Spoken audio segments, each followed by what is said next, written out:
Time. Defeat the enemy, I'm full of energy.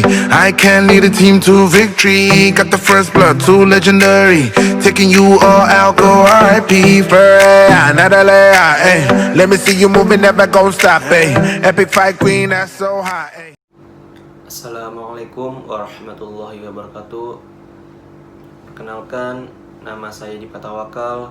Saya dari Program Studi Perbankan Syariah Universitas Muhammadiyah Profesor Dr. Hamka. Apa kabar semuanya?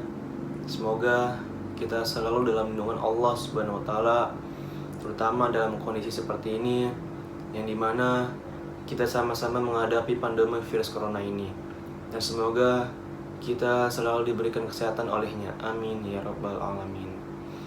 Jadi maksud dan tujuan saya untuk membuat video ini yaitu untuk menjelaskan sedikit tentang bagaimana cara mengidentifikasi risiko yang ada di bank syariah. Jadi apa sih yang dimaksud dengan identifikasi risiko? Identifikasi risiko merupakan sebuah proses untuk menentukan risiko-risiko apa yang nantinya akan terjadi. Nah, dalam bank syariah terdapat beberapa jenis risiko. Berikut saya akan menjelaskan beberapa jenis risiko yang ada di bank syariah serta bagaimana cara mengidentifikasi risiko-risiko tersebut. Jadi yang pertama itu ada risiko pembiayaan atau risiko kredit. Nah, risiko pembiayaan adalah risiko yang terjadi akibat kegagalan pihak lawan dalam membayarnya. Nah, risiko pembiayaan sering bersumber dari kegiatan fungsional bank seperti pembiayaan ataupun investasi.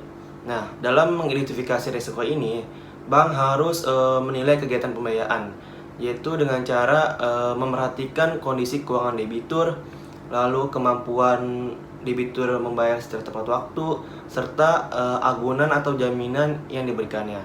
Nah, kemudian yaitu untuk kegiatan investasi, bank harus memperhatikan kondisi keuangan counterparty, rating, karakteristik instrumen, serta transaksi yang dilakukan dan faktor-faktor lain yang mempengaruhi risiko pembiayaan ini. Yang kedua itu ada risiko pasar.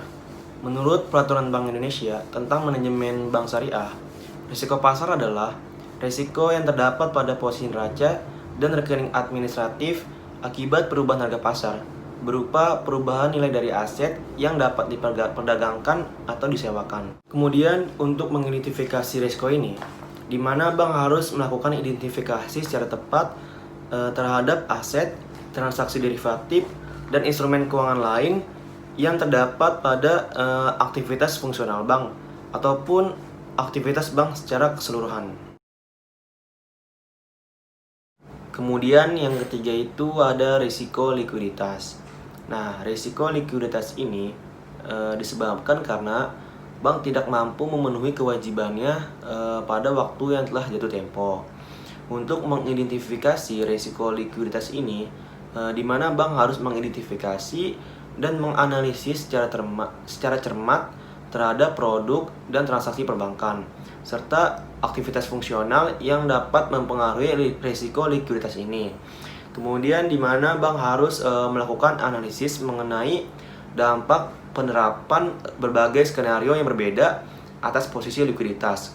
Karena likuiditas bank tergantung pada pola cash flow dalam berbagai kondisi. Kemudian ada risiko operasional. Nah, risiko operasional ini dapat disebabkan antara lain karena ketidakcukupan atau tidak berfungsinya proses internal. Kemudian bisa jadi karena kesalahan manusia, kegagalan sistem, atau adanya problem eksternal yang dapat mempengaruhi operasional bank. Kemudian untuk mengidentifikasi risiko operasional ini, di mana bank harus melakukan identifikasi dan analisis terhadap faktor-faktor timbulnya risiko operasional yang melekat pada seluruh aktivitas fungsional bank, proses, produk, dan sistem informasi, baik yang disebabkan oleh faktor internal maupun eksternal, yang bisa jadi dapat berdampak negatif terhadap proses pencapaian sasaran organisasi dari bank itu sendiri. Kemudian ada resiko hukum. Resiko hukum ini bisa jadi disebabkan karena adanya kelemahan aspek yuridis, karena timbul dari adanya tuntutan hukum, kemudian ketiadaan peraturan dan perundang-undangan yang mendukung, serta adanya kelemahan dalam proses perikatan ataupun perjanjian, seperti tidak terpenuhinya syarat sahnya kontrak.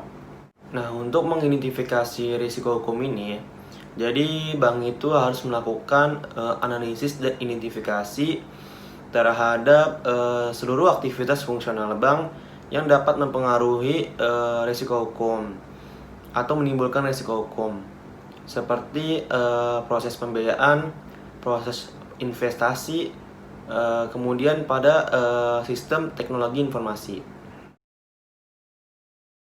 Kemudian ada resiko reputasi. Nah, resiko reputasi ini adalah resiko karena akibatnya menurunnya kepercayaan masyarakat terhadap sebuah bank. Hal ini bisa jadi dikarenakan karena adanya publikasi negatif maupun persepsi negatif terhadap sebuah bank. Salah satu cara untuk mengidentifikasi risiko reputasi ini yaitu di mana bank harus melakukan memantau resiko reputasi secara berkala sesuai dengan pengalaman kerugian yang pernah ada di masa lalu yang diakibatkan oleh resiko reputasi ini. Kemudian ada resiko strategi. Jadi resiko strategi ini bisa disebabkan karena ketidaktepatan bank dalam melakukan strategi. Kemudian kesalahan bank dalam melakukan pengambilan keputusan. Dan juga bisa jadi karena kurang responsifnya dari bank itu sendiri terhadap perubahan eksternal. Nah, untuk mengidentifikasi risiko strategi ini, jadi bank harus melakukan analisis terhadap seluruh kegiatan aktivitas fungsional bank yang dikiranya dapat menimbulkan risiko strategi ini. Kemudian ada resiko kepatuhan. Resiko kepatuhan ini disebabkan karena bank itu sendiri tidak melaksanakan atau tidak mematuhi terhadap peraturan maupun perundang-undangan serta ketentuan lain yang berlaku, sehingga dapat menimbulkan resiko kepatuhan ini. Selanjutnya ada resiko imbal hasil. Resiko imbal hasil ini berakibat karena adanya perubahan perilaku nasabah dan pihak ketiga yang dipengaruhi perubahan ekspektasi atas tingkat bagi hasil yang diberikan oleh bank.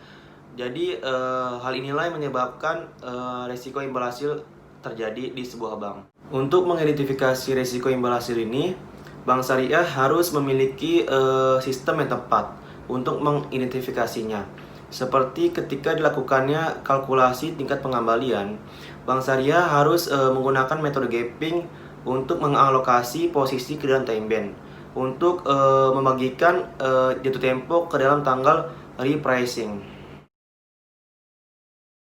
Dan yang terakhir itu ada risiko investasi. Risiko investasi ini disebabkan karena bank juga ikut menanggung kerugian yang dialami oleh nasabah yang dibiayai dalam pembiayaan bagi hasil yang berbasis profit dan loss sharing. Nah, untuk mengidentifikasi risiko investasi ini, bank harus melakukan identifikasi terhadap profil nasabah atau dikenal dengan istilah Know Your Customer. Kemudian bank harus melakukan monitoring yang ketat serta bersifat kontinu. Kemudian bank harus juga melakukan identifikasi terhadap jaminan atau kolateral yang diberikannya. Jadi, dengan adanya proses identifikasi risiko ini sangat bermanfaat sekali bagi sebuah perusahaan atau bank. Nah, manfaatnya yang pertama itu adalah memastikan bahwa semua risiko yang mungkin terjadi dapat berhasil diidentifikasikan. Kemudian, memberitahukan informasi untuk langkah selanjutnya apa yang harus dilakukan oleh manajemen risiko. Dan yang ketiga itu membantu perusahaan atau bank dalam mempersiapkan dirinya untuk menghadapi risiko yang terjadi. Dan yang terakhir itu adalah meminimalkan dampak negatif dari risiko yang telah terjadi. Jadi itulah penjelasan singkat dari saya tentang risiko-risiko yang ada di bank syariah dan bagaimana cara mengidentifikasi risikonya. Semoga video ini bermanfaat dan saya mengucapkan terima kasih. Wassalamualaikum warahmatullahi wabarakatuh.